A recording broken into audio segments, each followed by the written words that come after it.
you could go back and read the same stuff over and over and you won't get the same feeling, or you won't get the same revelation. Like, not everybody out here is preaching what you need to hear, you know what I mean? It's one thing to just read the Bible, but it's another thing to study the Bible. What's up, everybody? We back again. You know, that ain't nothing new. Like I said, I post every Tuesday and I post every Thursday. So welcome back, you know what I mean? Valentine's Day just passed, you know? Hope y'all had a romantic, lovely Valentine's Day. I hope it was nice. I hope it was with the person that you wanted to be with, you know?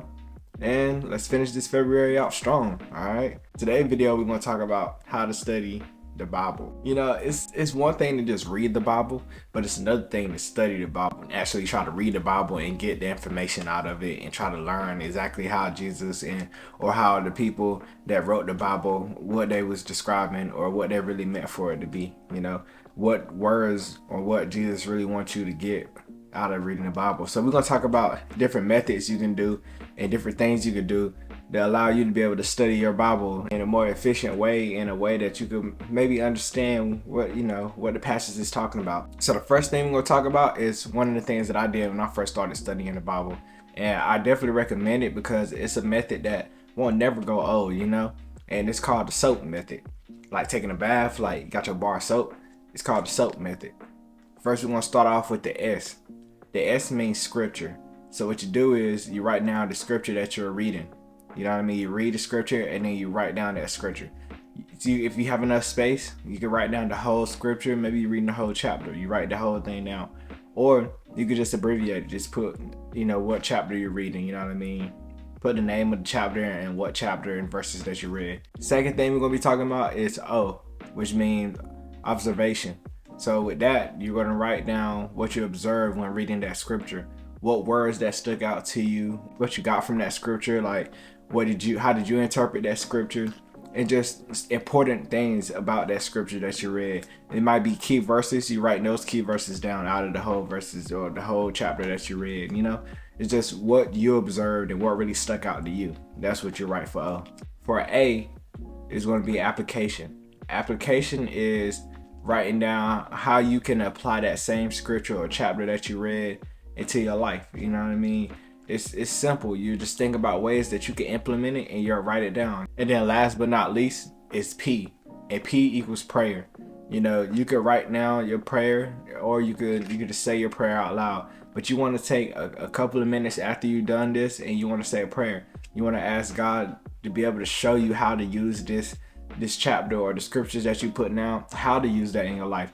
Or you want to ask God for tests so that you can be able to use that in your life, or that whatever you read and apply it to your life. So you just say a quick little prayer to God, and you know, you just ask him, you know, just talk to him, you know what I mean? You know how the prayer go, but you want to kind of put what you read into the prayer, you know what I mean? You want to ask God to be able to reveal what he was saying and what he wants you to get out of it in the prayer as well. All right, the next thing we're going to talk about is having a notebook and a highlighter. You know what I mean? This is two things that I believe that are essential when it comes to reading the Bible, because there's so many things that you have to highlight, that there's so many things that the Bible talk about and it's super important, and then you want to make sure that you don't forget it. So you have your highlighter there to highlight the important verses, and then you have your notebook so that you're able to do your soap method or just jot down how you feel or what you observe, you know?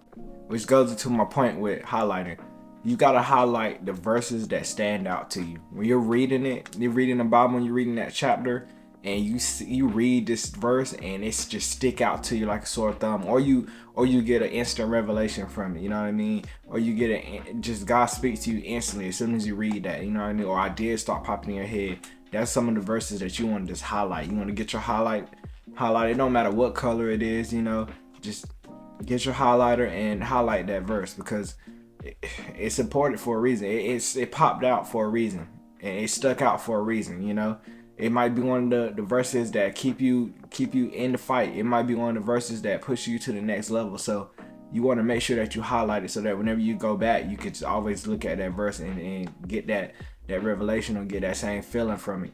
And you know what's so crazy about the Bible? Those words has been in the Bible for a very long time, and you could go back and read the same stuff over and over, and you won't get the same feeling, or you won't get the same revelation. Like, it's always like learning something new when you're reading the Bible. You're always gaining some kind of new information when you're reading the Bible. So you highlighting that verse, you may come back to it a couple months later, and you won't even, it will be something brand new. You'll get a different revelation than the first time you got it when you read the Bible. The next thing we're going to talk about is writing down. It's pretty much going back to what I was explaining with the SOAP method.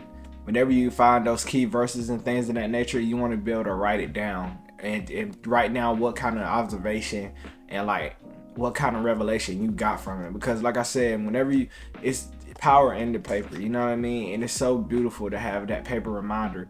You won't never lose it, not unless you throw it away or burn it. You know what I mean? It's always going to be there. You can always come back months later or weeks later, and that same thing that you written down is going to be in there. And it's always good to go back and look back over at things. You know what I mean? It's always good to go back and study. This is one way. It's like you study when you in school, right? You take your notebook out and you write down the material that you need to study. It's the same thing with the Bible. You take your paper out and your pen, you write down the highlighted things, the highlighted verses that you highlighted, or you write down the things that popped out to you, like certain words and things of that nature. And when you coming back, or whenever you going through something, you might remember that this is a test, you know, and you're able to come back to this notebook that you're written in, and you're able to go back and get that revelation or reread that highlighted thing, that highlighted verse that you had, and it gets you through it, or it gives you the answer to your test that you're going through, or it just pushes you to the next level. You know what I mean? So it's always good. That's why I say it's essential to have a highlighter and to have a notebook, because it's just essential, man. You have to, man. You have to. Another good thing about writing down your verses and writing down the words that pops out to you is, and help you study, is it allows for you to dig deeper. Like, you write down that verse, you could go in Google and search things up. You could go to YouTube and search things up, or you know what I mean, you could ask people about it. Like, I asked my dad and stuff of that nature, or you could ask your pastor, or you could ask just people that you look up to, like your mentors and things. You know, you could ask them about how they feel or what they get from when they read it. You know what I mean? It's just beautiful to have it written down. It's like I said, it's like studying for a test in school. It's the same thing, you know what I mean? We take tests in real life with scenarios, with people coming up to us, acting a certain way, with just things in general. And when we got our material written down that we could go back and study, we gonna ace the test every time. So yeah, man, highlighter and a notebook is just essential. It's just an essential thing to have when you studying the Bible, especially for beginners, people that don't really know the Bible as well. Try it out. You know, try it out, let me know. And then the last thing we're gonna talk about is YouTube/online. Okay, like, man, I love YouTube, because I mean it's YouTube University for a reason. You can type anything in on YouTube and you can learn how to do it. You know what I mean? So why not take advantage of it? You know what I mean? It's plenty of ways that you could use YouTube to be and online to be able to help you study the Bible and help you get better clarification and information towards the Bible. So one of the people that I like to look at and I like to watch is Myron Golden. He's on YouTube. He actually mainly focused on YouTube. He loves the platform YouTube, but he talks about a lot of scenarios, like just a lot of scenarios in real life, and then he put the biblical aspect into it. You know what I mean? He teaches you a lot of things. He talks about what it means to be like a man and how to steward yourself and things of that nature. It's a couple of more people. Like, I have my boy Malik. He has a channel called Purpose Driven Man, and that's another person that talks about different life scenarios and how to be better and things of that nature. And he put biblical aspects into things, and I love it. You know what I mean? It helps me out. I tune in as much as I can. You know, I really do. It every day. You know what I'm saying? Every time he posts and it pop up, I check it out. Then you have another guy, his name is David. He also is another one, you know what I'm saying? He talks about different aspects and different things in life, and he put biblical meaning behind it, you know what I mean? Which helps you out, you know? It helps you out a lot, especially when you're trying to learn certain scriptures and how certain things should be used. Search YouTube. There's plenty of people, you know what I mean, that you can find that are literally, that help you out. They're good people to listen to. Next, we're going to talk about Bible study with Kanoi. When I first started reading the Bible, I used her because I just love what she got going on. She has like a daily Bible study like plan that she's going through, where she takes a couple of chapters out of different books, or she'll be reading off of a book and she'll take a chapter a day, and it's different chapters. It's called 365 with Kanoi. Literally all year she does a different chapter, a different book, you know what I mean? And she goes through the Bible, so by the time you hit the end of the year, you done read the whole Bible, you know what I mean? And it's super dope. And the way that she breaks it down, like, you can follow along with her, you can get your Bible and read with her, and she's reading it, and then she breaks it down. She tells you what she feels and what she got out of it, you know what I mean? Or she breaks it down into a way we can apply it in our life, you know what I mean? And I love it. You know what I mean? Especially when I was first starting, like I said, I used her and also used the soap method. I used it together, and it worked out a lot. Like, I would read with her through the scripture and stuff, and then certain stuff would pop out, and I would do the soap method towards it, you know what I mean, as I'm reading. And then last but not least, we gotta talk about sermons. There's plenty of sermons on YouTube, you know what I mean? Just to name a few, I like looking at 2819.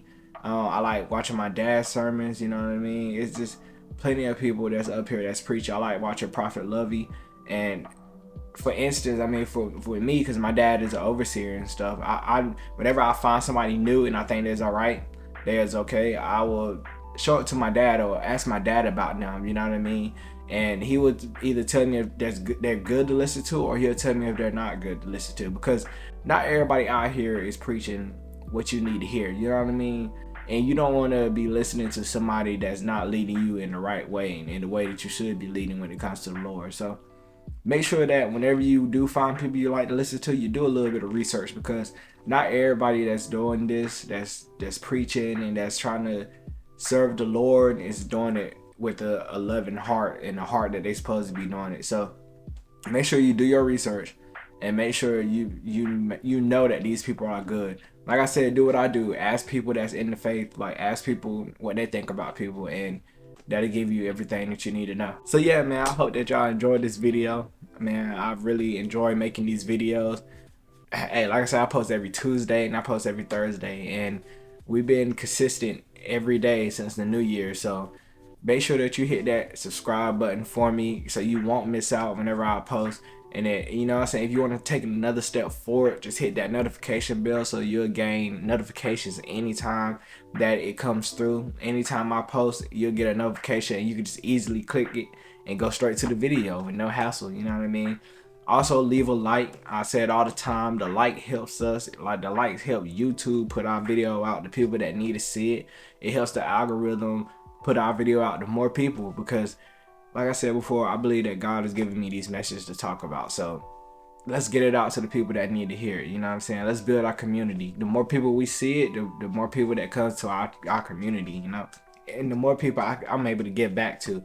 Because I want to start doing like giveaways and things of that nature. But I have to have a little bit more interaction, so I know what kind of people is watching, you know what I mean? I know what kind of things to get for certain people, you know? I don't want to just be getting stuff and then it's not useful to people, especially people that's watching my channel when we talk about things that I believe need to be talked about, you know? So let's just continue to like the video so it's able to share, you know what I'm saying, to other people. And leave a comment too. Just leave a comment about if you're going to try the soap method, or leave a comment of the things that you're trying to do or the things that you're implementing when your Bible study time.